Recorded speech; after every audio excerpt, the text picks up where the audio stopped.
Greg, you had another lunch today and you popped out. Thanks so much for doing that, mate. May I say that you have earned the rainbow tick here in New Zealand. You made national news for the fact that when you were on stage at the Queensland Rugby Awards that you just pulled Sam Scott-Young back into line. Well done. I can't believe I did it, but all those years of radio training telling me what you're not allowed to say, it took a. He's been a long-time friend, Sam, but he's still caveman-like in some of his attitudes. How does that sound? Look, every time this happens, mate, in all seriousness, I actually think it's a good thing. Do you know why? Because I actually just think what it does is it just reminds everyone that, hey, just be nice when you say things, okay? You don't have to say that. That doesn't mean that Sam Scott-Young's an a-hole, because he's not, clearly. But, you know... He's not. He's definitely not. But he hasn't been trained. Yeah. It was an official Queensland Rugby Union, like the Reds. It was the celebration of 140 years of Reds rugby. And I'm emceeing it. And, and he thought he was at a all-men's sportsman's lunch, and he wasn't. There was important people there. So time and place. Yeah. Time and place. Yeah, time and place. Yeah, no, you did the right thing, mate. And as I say, you've now got a big rainbow tick. So I'll send you the certificate, and you can put that Excellent. up. You can put that up in the unisex toilet in your house. All right, let's talk about the rugby tonight. Crusaders versus Blues. Who you got on that one? Crusaders, because I love the Crusaders, and I like to be on the side of most New Zealanders. Yeah, okay. Yeah, well, I mean, this is the awkward thing about it, because we look at the Crusaders and we think at some stage you're going to lose, but probably don't want you to lose to them. All right, Brumbies flying the flag for Australian rugby. What chance you got tomorrow night? I don't know how they pulled it off last weekend. Do you want a stat from the Australian point of view? Go on. No Australian team has ever won any sort of final in New Zealand since the start of the competition in 1996. History is in the way. Yeah, we're all kind of feeling a bit like that. And also, to be honest, watching that Brumbies Hurricanes game, really exciting game, great ending. But, I mean, was there any defence? There certainly wasn't up the middle, was there? No, mate, what chance have we got, really? They're lucky to be there, the Brumbies, especially considering that ending. But I'm glad they are, because it'll actually get some eyeballs, and I can't see them beating the Chiefs, though. Although, did you see the mighty Reds last weekend? They gave it a shake. Yeah. Well, that's got the mate. One of the best pieces of news to come out about rugby during the week is that the referees are now going to wear black shorts because of menstrual concerns. So I hope you're passing that message on to Nick Berry. Nick, you'll have black shorts on next week so that you don't have to worry about your period.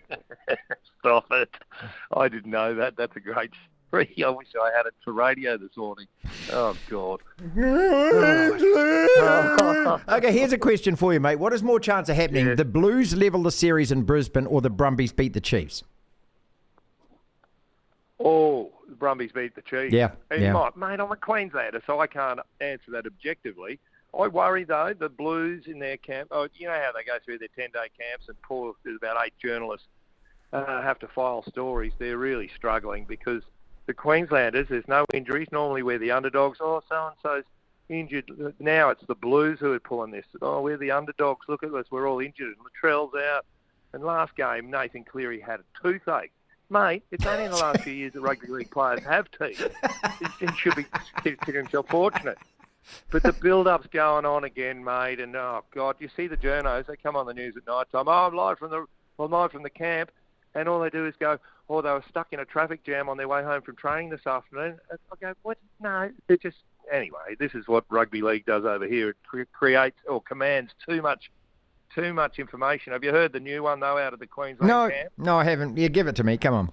All right. So Billy Slater's obviously been watching Netflix one night and must have seen some sort of a doco on ancient Zulu, as in South Africa, Zulu philosophy, and he's come up with...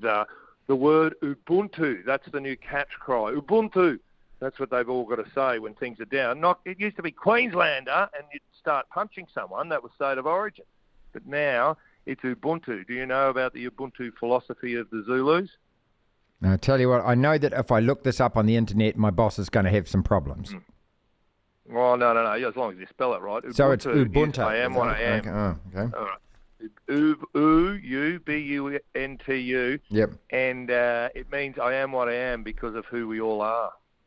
Oh, okay, well, that's deep and meaningful. But you don't need this, Billy Slater. You just got to put the jerseys on them, mate, and they'll go out and they'll do it anyway.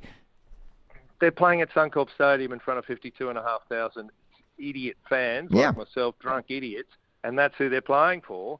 And all you got to do, I think it just means tackle the bloke that comes with you, stay connected. You could say that, but they're all saying Ubuntu. I went down to the media day at the Queensland camp, and I asked a few of the Queensland players, "This Ubuntu?" And not one of them could explain it. So I think Billy needs to do a bit more work. I said, "What is the philosophy of Ubuntu?" "Oh, it means you care for others." Okay, righto. Well, you're not going to care. You're going to go and bash them stupid, mate. That's the whole point, isn't it? There's not a lot of... Queensland. Greg Martin is with us, Triple M Breakfast host, so a former Wallaby. Eddie Jones in camp with Ubuntu. What the hell is he doing, mate?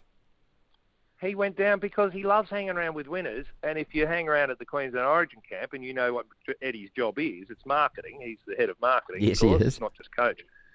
So he went, how do I get attention? How do I get someone to talk about rugby this week? Won't go to the Brumbies. I'll go to Queensland Origin training. So he's been hanging around just making a general nuisance of himself as far as I can tell and trying to work out how you become a winner. It may take a little bit more than that for the Wallabies, but at this stage, Eddie thinks he's got it covered. So there's your update on Australian rugby. Tell you what, in terms of promotional capability, the man is a genius, isn't it? So Origin's going on. I'm going to insert myself in Origin, therefore I'll get a photo with these players. I tell you what, he is. Hats off to the guy. I mean, he's doing more for Australian rugby than your chairman, Hamish McLennan, the head of SANZAAR. Did you even know that was still going? And SANZAAR's latest meeting they had in Paris, Greg. They went to Paris, mate. What? Why did they go to Paris? I'm not on top of this one. Yeah, so, Paris is normally spelt these days ZOOM. That's how you spell Paris these days, don't you? Thank you. That's exactly right. Why do you need to travel anywhere? I didn't realise how great chairman was. Anyway, yeah. Oh, Christ almighty, don't. Is SANZAAR really still a thing? For what reason? Well, this is the beautiful thing about it. So they had a meeting in Paris about rearranging the calendar and perhaps moving the Rugby Championship to March and April. And then they voted against themselves and decided not to do it. You can't write. You remember that great, brilliant John Clark comedy, The Games, that came around the 2000 Olympics? Oh, God, yeah. Was that funny? Was that brilliant? So how long is the 100-metre track? Oh, it's there or thereabouts. What do you mean it's there or thereabouts?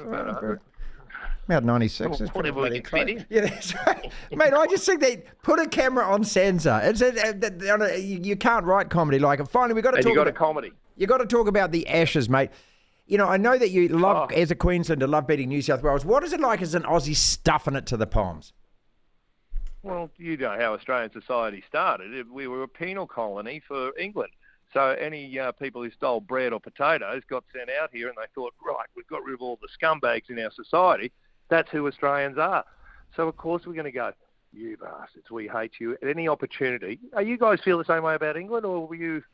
Well, this is the weird thing, mate. So, when it comes to the Australian cricket team, mate, I don't care who you play. I want you to lose. That's just one of those things. When it comes to the England rugby team, I feel the same way.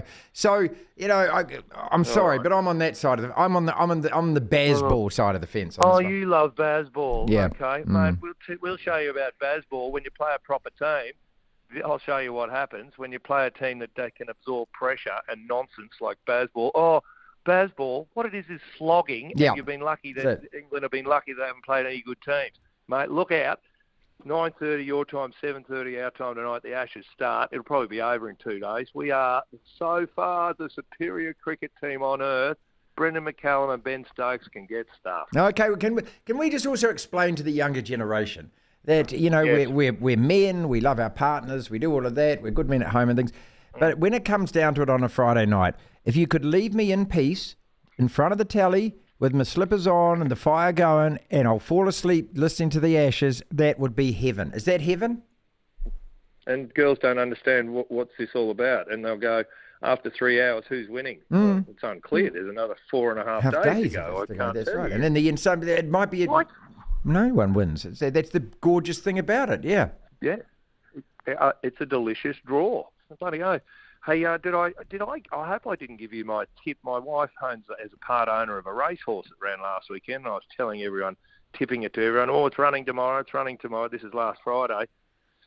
Paying 35 to 1, so I gave them that one. So you win a lot of money if you back it. It came last, and there's a chance it may have to be Yeah, maybe the Well, end. okay. Have you ever had a racehorse? No, I haven't, mate, and that's probably why, because I'm thinking now that, Racy Horsey might actually be helping the wallpaper in daughter's house stick to Wally.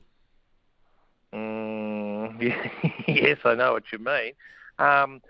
If you ever do own a racehorse, or if anyone's listening who has ever been a part owner of a racehorse, I've never seen a greater scam than the video you get each week from your trainer, just making sure you keep paying the money every week. It's the greatest shakedown I've ever seen. Yeah, well, she'll run well tomorrow. Trained hard today. I feel like a right idiot. Look at her oats. She's eating those. Beautiful skin and shine on her, right? I just shake my head at some of these things. Crikey.